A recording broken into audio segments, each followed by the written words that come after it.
What are we doing here, Abhi? Mexico is changing me.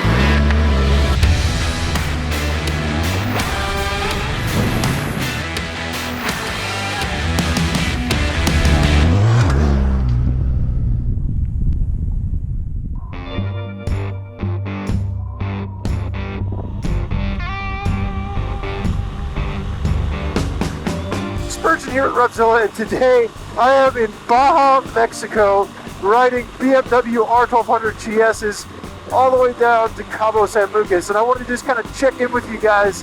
I'm about halfway through my trip. We've done about half on-road, half off-road, and I figured this would be a great time to have a conversation about adventure bikes. Now, my partner in crime for this one is going to be Abhi from Bike Curious. We actually met Brendan from MotoQuest. And a few weeks ago, he reached out to us and he said, hey guys, you know, I've got this pair of R1200GSs that I need in Cabo. Would you guys be up to riding them down? And guess what? We were definitely up for riding them down, because honestly, having the confidence to take a trip like this is something that every motorcyclist should get to experience. Now we are going through a military checkpoint here, so let's just stop for a second. Sorry, Bernie and Pat. All the cocaine that I was trying to smuggle back for you is about to get confiscated. Is a joke that I shouldn't be making while at the border. Mi amigo no español, solo English. Gracias, señor. Never mind, guys, we got it through. Oh my God. I'm kidding. There's no drugs.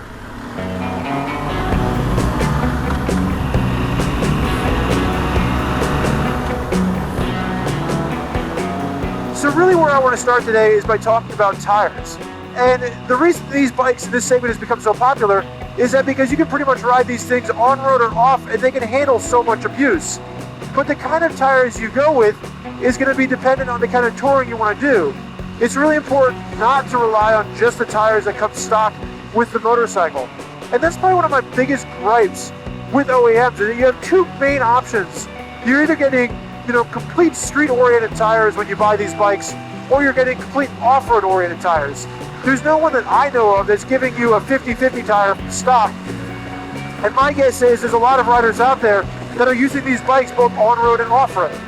So when I talk about a street tire, I'm couching in all the 80-20s and the 90-10s. Those tires are really going to be great on the road, but when you get off-road, you're really going to have to work the bike a little bit more.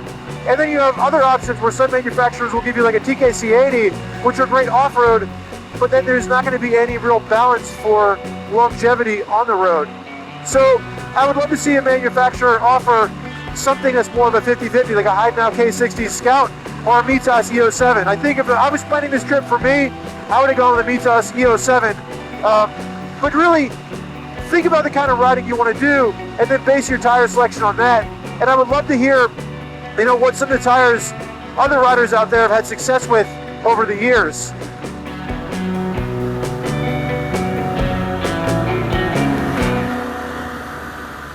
And here sits Abhi, drinking water, watching the sun. Do you have any interest in getting a photo with our bikes like on the beach? You want to try? I'm down for trying. Just park the bike there and take a picture in front of that. Watch as we demonstrate why 80-20 tires might not be the most appropriate tires for a trip like this. Dude, I just sank right in. No. Yeah, we're not doing this. Well, there's a photo for you. The seagulls are laughing at us. The seagulls are laughing at us. Well, that pretty much shows it right there. 80-20 tires are not ideal, depending on how far you want to go off-road. Now, how do we get the fuck out of here?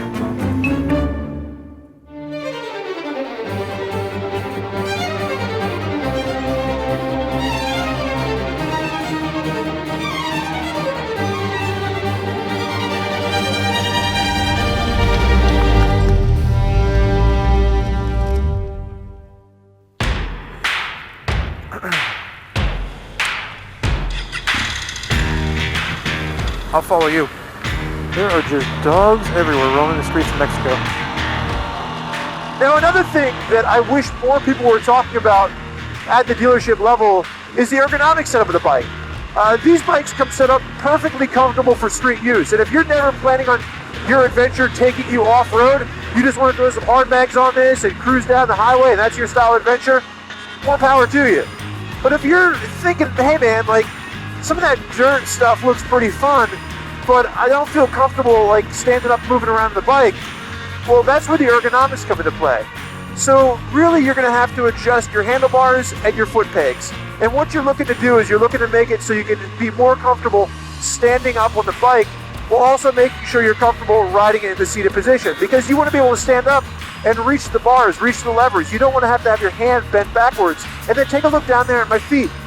You know, one of the biggest things that I hear from new riders, you know, for the schools and stuff that I've gone to is I can't use my shift lever. My boots are too big.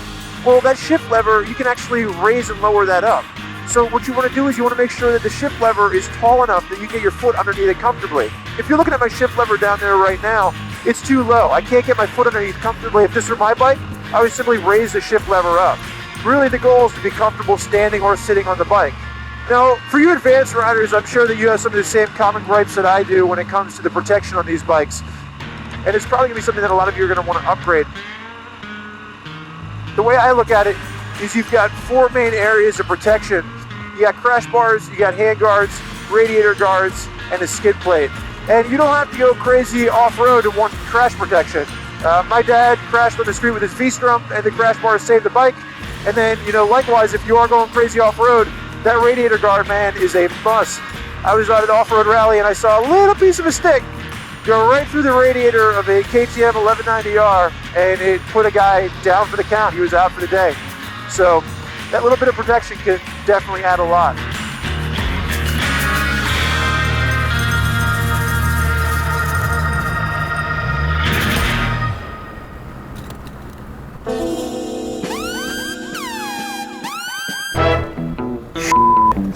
Come on, man. Pause this. Lost the GoPro. What happened? So where'd it fall from? I went around and scraped it around. Oh, shit. Alright, so you're looking for a battery and the case, right? Stop the cameras for a second while we figure this disaster out. Alright. So I'm going to have to switch to the south map after this. Kids, this is something you don't see every day in the world of GPS and technology. It's an old school paper map, and it's been our saving grace on this trip.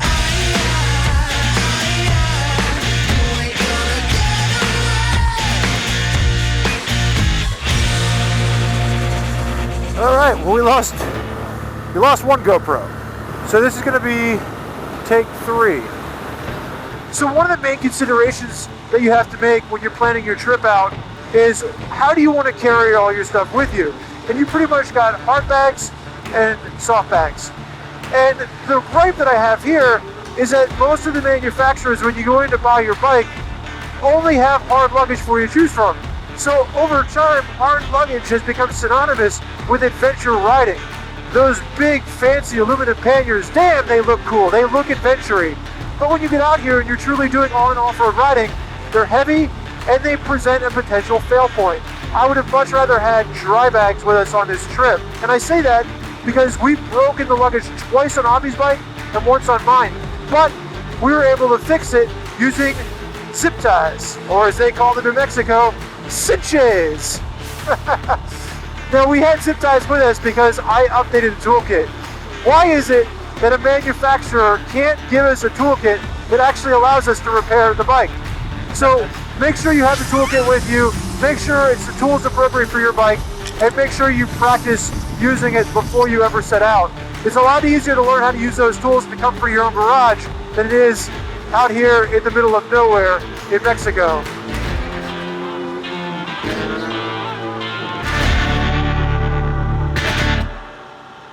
We left Mulahay this morning. We thought that place was kind of cool, but you get like 5-10 kilometers south of town, and there's all these little lagoons and coves and fishing villages. And I've done the Highway 1 through California. It's got nothing on this, man. Look at this. Oh my God. I finally understand all of those Jimmy Buffett songs.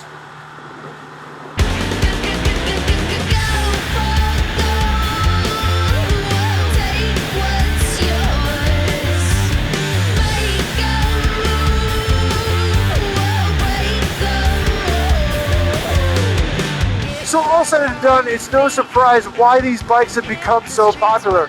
They truly are perfect for pretty much any style of adventure you can think of.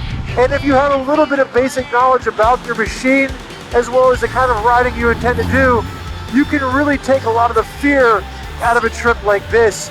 And I hope that everyone out there gets to take a trip like this at least once in their lifetime, because man, this world is a beautiful big place and there is some crazy stuff to see. And if you want to hear all about my shenanigans with Abhi south of the border, head over to Common Tread, where you can read my full ride report of the adventures we had while down here in Mexico. And make sure to subscribe to us on YouTube to keep up with all the videos we have rolling out at RevZilla.com. For rides like this one, where we bring you along for the journey, to first ride reviews of motorcycles, product reviews, and gear reviews, we've got a ton of content rolling out at RevZilla.com. Thank you for joining us today in Baja, Mexico. I'm Spurge. Enjoy the ride.